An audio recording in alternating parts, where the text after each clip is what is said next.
Aya Nakamura cartonne, Offset annonce son retour et je vais vous parler de TikTok qui sera peut-être bientôt interdit. Oui, vous avez bien entendu, mais avant de commencer cette vidéo, le petit commentaire du jour, c'était sur ma vidéo que j'ai sortie hier sur Taike. Je vous avais posé la question si c'était injuste ce qui lui était arrivé par rapport à sa condamnation. Il s'était exprimé sur Twitter et je vous ai dit ce qu'il a dit hier. Alors, le commentaire du jour, il y en a deux. Le premier est de Scorvol1. Je pense que sa peine est beaucoup trop élevée par rapport à son implication dans le crime. Je dis pas qu'il est innocent, mais après avoir bien regardé l'histoire, c'est abusé, je trouve. 55 ans, c'est beaucoup élevé, sachant qu'officiellement, il n'a tué personne dans aucun de ses crimes.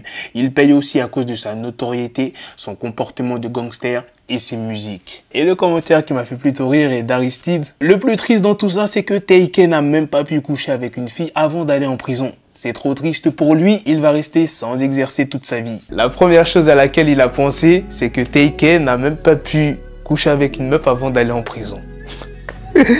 C'est un champion. Bref, sans plus tarder, let's go pour les news. We Are Chain Nation a mis en place une offre spéciale sur quelques pièces. Avec le code promo WCN40, vous aurez moins 40%. Tu trouveras forcément ce qu'il te convient. La qualité est toujours au rendez-vous et les clients sont toujours satisfaits. Vous avez toujours la possibilité de payer en plusieurs fois et la livraison est comme d'habitude gratuite dans le monde entier. Alors la première news de cette vidéo est sur Aya Nakamura qui a lâché de grosses annonces dernièrement, un nouvel album et un concert à l'Accor Arena de Bercy à Paris. Elle se produira le 26 mai 2023 ainsi que le 27 mai dans cette salle et les deux concerts sont complets. Plus de 40 000 places ont été vendues en moins de 3 heures. Elle s'est bien évidemment exprimée sur Twitter. Bercy, c'est trop petit pour moi, on dirait. Et il y a un internaute qui a dit « Mais Aya Nakamura va faire un Stade de France, tu vois pas qu'on est dépité ?» Et Aya a répondu en Insta Story « Non, j'aime pas du tout le rendu Stade de France. C'est pas qu'elle a la flemme de le faire, mais au niveau du rendu, au niveau du son, tout ça, c'est pas vraiment agréable en plein air. » Et il y a même le compte officiel Stade de France sur Twitter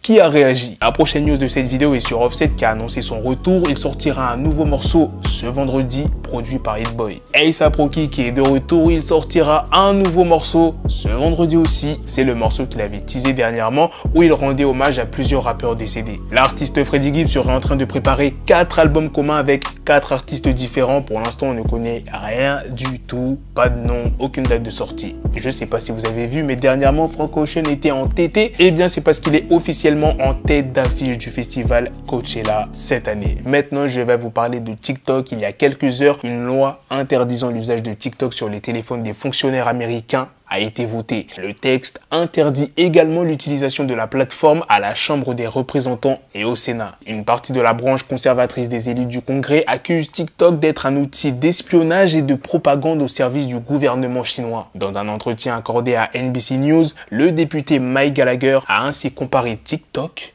à du fentanyl. Il dit mot pour mot: c'est très addictif et destructeur. Et nous voyons des données troublantes sur l'impact dévastateur de l'utilisation constante des réseaux sociaux, en particulier sur les jeunes hommes et femmes américains. Nous devons nous demander si nous voulons que le Parti communiste chinois contrôle ce qui est sur le point de devenir le groupe de médias le plus puissant des États-Unis. Pour l'instant, c'est seulement pour les fonctionnaires américains, mais imaginez s'ils interdisent TikTok aux États-Unis. Ça serait compliqué, mais pas impossible. Mais est-ce que TikTok pourrait être interdit dans le monde entier? Ça, je ne pense vraiment pas, mais on sait jamais, tout est possible maintenant. L'artiste Fredo Bang est désormais père. Félicitations à lui, on peut l'applaudir. Après un plan à 3 avec un couple de lesbiennes. Le couple a déclaré avoir eu recours à une FIV. 2 gros artistes étaient au studio ensemble. Je sais pas si c'est seulement un morceau ou un projet commun qu'ils vont produire, mais dans tous les cas, ça va être du lourd. Les 2 artistes en question sont Central C et Dave.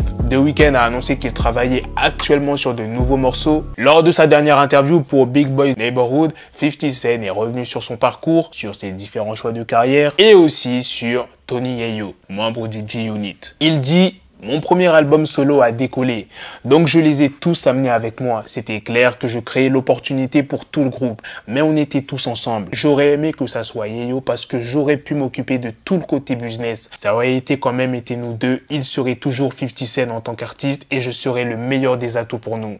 Voilà les gars, c'est la fin de cette news, c'est aussi la fin de cette vidéo. Dites-moi dans les commentaires qu'est-ce que vous en pensez de toutes ces news que je vous ai présentées, que ça soit sur Aya Nakamura, Offset, Frank Ocean, TikTok. Sur ce, on se donne rendez-vous rendez-vous très prochainement les gars pour d'autres vidéos news. Prenez soin de vous la famille. Peace.